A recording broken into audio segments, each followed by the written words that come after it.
দোয়া কুনুত পারেন না বলে যারা ভয়েতে বেতের নামাজই পড়েন না, তারা শুনেন তিনটা কাজ আপনার জন্য রয়েছে।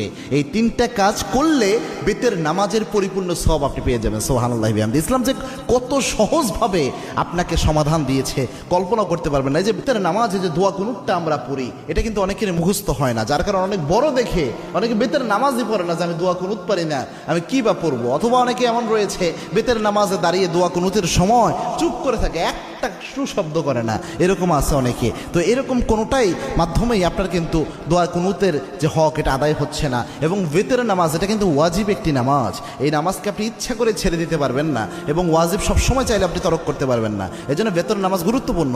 এবং কি আল্লাহর হাবিব সাল্লাল্লাহু আলাইহি ওয়াসাল্লাম বলতেন, ইন্নাল্লাহা বিতরুন ইউহিব্বুল বিতরা, আল্লাহ রাব্বুল আলামিন নিজে বেজরকে আল্লাহ রাব্বুল আলামিন নিজে ভালোবাসেন। সুবহানাল্লাহ। এবং আল্লাহর হাবিব সাল্লাল্লাহু আলাইহি ওয়াসাল্লাম সফর অবস্থায়ও প্রায় সময় চেষ্টা করতেন বেতের নামাজ যেন ছুটে না যায়। আল্লাহু আকবার। এই জন্য বেতের নামাজ মা বোন যারা রয়েছেন, বিশেষ করে আমার যুবক বাবা ভাইয়েরা যারা রয়েছেন এবং আমার বাবাজিরা যারা রয়েছেন, বেতের নামাজে আপনি দোয়া কুনুত পারছেন না, আপনি কি করবেন?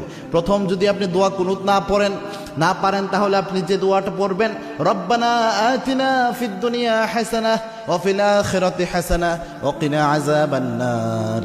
এই যে আয়াতের একটা অংশ, একটা দোয়া আল্লাহ রাব্বুল আলামিন দিয়েছেন, এই দোয়াটা আপনি প্রথম পড়ার চেষ্টা করবেন। বেতের যে সময়টা এই দোয়া পড়বেন, রব্বানা আতিনা ফিদ দুনিয়া হাসানাহ ওয়া ফিল আখিরাতি হাসানাহ ওয়া কিনা আযাবান নার। এটা পারলেন না ধরেন আপনি, তখন আপনি কি পড়বেন? আল্লাহুম্মা গফিরলি, আল্লাহুম্মা গফিরলি, আল্লাহুম্মা গফিরলি। এটা বারবার আপনি পড়তে থাকবেন, তাহলেও দেখবেন ইনশাআল্লাহ বেতরের হক আদায় হবে। 3 নাম্বার হচ্ছে আপনি পড়বেন আস্তাগফিরুল্লাহ, আস্তাগফিরুল্লাহ, আস্তাগফিরুল্লাহ। তিনটার যে কোনো একটা যদি আপনি পড়েন, আশা করা যায় ইনশাআল্লাহ বেতরের হক সাময়িকভাবে আদায় হবে। তবে এটা এই সময় পর্যন্ত, যতদিন পর্যন্ত আপনার মুখস্থ না হয়।